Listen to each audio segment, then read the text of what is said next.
કહેવાય છે કે વ્યક્તિ પોતાની ચતુરાઈને ખોટા કર્મમાં વાપરીને પણ જો પોતે સાચો છે તેવું ઠેરવતો હોય તો પણ જે કામ ખોટું છે તે હંમેશા ખોટું જ કહેવાતું હોય છે. નમસ્કાર મિત્રો, હું છું જયમીન જોશી. સ્વાગત છે આપનું જયવાદમાં. આજની વાર્તા એક વ્યાપારી અને એક વ્યક્તિની છે.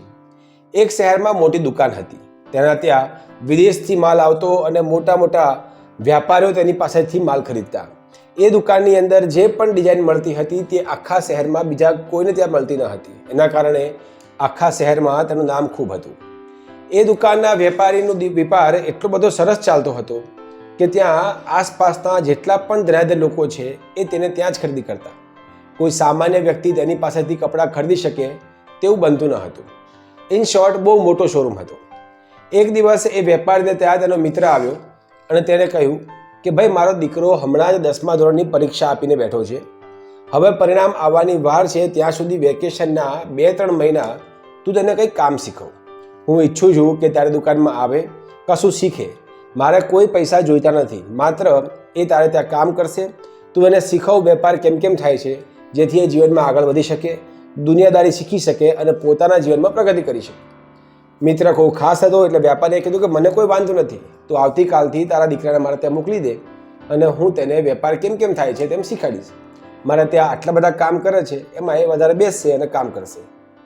બીજા દિવસથી પેલો દીકરો જે 10મા ધોરણની પરીક્ષા આપીને બેઠો હતો, યુવાન, એ વેપારીને ત્યાં કામ કરવા માટે જાય છે. શરૂઆતમાં તો તેને કશી ખબર ન પડી કે ધંધો કેમ કેમ થાય છે. તે ત્યાં બેસતો, ત્યાં લોકોને કામ કરતા દેખતો. એટલા બધા શહેરના મોટા મોટા વ્યક્તિઓ ત્યાં આવતા, મોંઘી મોંઘી વસ્તુઓ ખરીદતા અને લઈને જતા.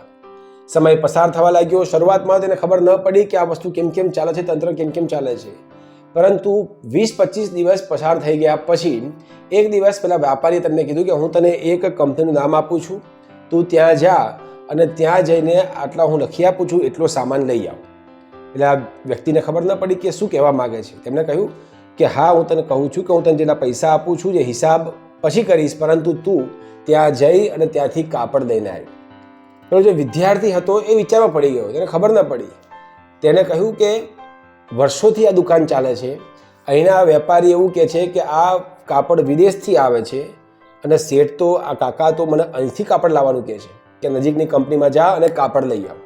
તે કન્ફ્યુઝ હતો. તેને ખબર ન પડી કે વેપારી એક બાજુ એમ કહેતો હોય કે મારું વિદેશથી કાપડ આવે છે અને બીજી બાજુ અહીંયાથી કાપડ મંગાવે છે અને એ પણ પાછા 3 ગણા પૈસામાં ધંધો કરે છે. આ ખોટું ન કહેવાય? ત્યાંથી રહેવાયું નહીં. એટલે તેણે પેલા જે વેપારી હતા, તેના બાપુજીના મિત્ર, એને પૂછ્યું કે તમે તો અહીંયાથી કાપડ લાવવાનું મને કહો છો, તો પછી તમે એવું કેમ કહો છો કે મારે ત્યાં આવતું કાપડ વિદેશથી આવે છે અને એના કારણે જ મારી જે ડિઝાઇન છે એ બીજા કોઈ પાસે મળતી નથી? મને કંઈ ખબર ન પડી. એટલે પેલા જે વ્યાપારી હતા, દુકાનના માલિક હતા, તે હસવા લાગ્યા અને તેમણે કહ્યું કે બેટા, આનો તો વ્યાપાર કહેવાય. આ તું જે કહે છે એમાં એવું છે કે વિદેશથી હું કોઈ પ્રકારના કાપડ મંગાવતો નથી, કેમ કે મને મોંઘા બહુ પડે. બીજી વસ્તુ કે અહીં નજીકની કંપનીમાં હું ત્યાંથી કાપડ મંગાવું છું, એમની પાસેથી ચોક્કસ પ્રકારની ડિઝાઇન ખરીદું છું અને તેમને એક્સ્ટ્રા પૈસા આપીને એવું કહું છું કે તમે મને જે ડિઝાઇન વેચો છો, મને જે ડિઝાઇન આપો છો એ તમારે અન્ય માર્કેટમાં વેચવાની નથી.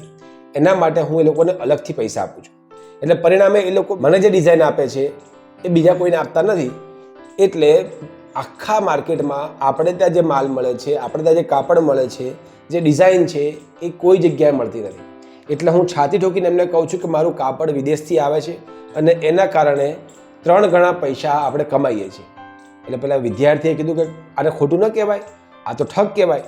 આપણે અહીંયાથી કાપડ લાવીએ છીએ, ડિઝાઇન લોકલ છે, વસ્તુ આપણે સસ્તામાં બનાવીએ છીએ અને મોંઘા ભાવે વેચીએ છીએ, લોકોને આપણે ઠગીએ છીએ.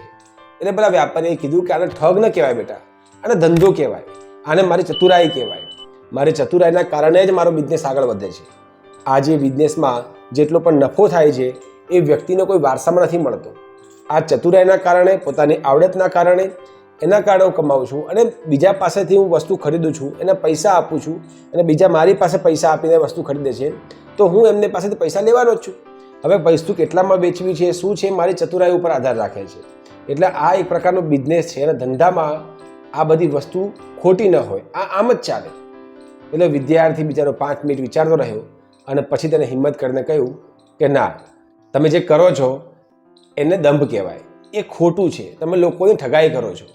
કેમ કે આ કાપડ અહીંયા લોકલમાં તમે લાવો છો, તમે એનો સારો ભાવ પણ લઈ શકો છો, તમારો ધંધો ચાલી શકે છે, પરંતુ તમે વિદેશના નામે ત્યાંથી કાપડ મંગાવો છો એવું કહીને લોકો પાસેથી 3 ગણા 4 ગણા પૈસાથી તમે આ દુકાન ચાલી રહ્યા છો, લોકોને ઠગો છો.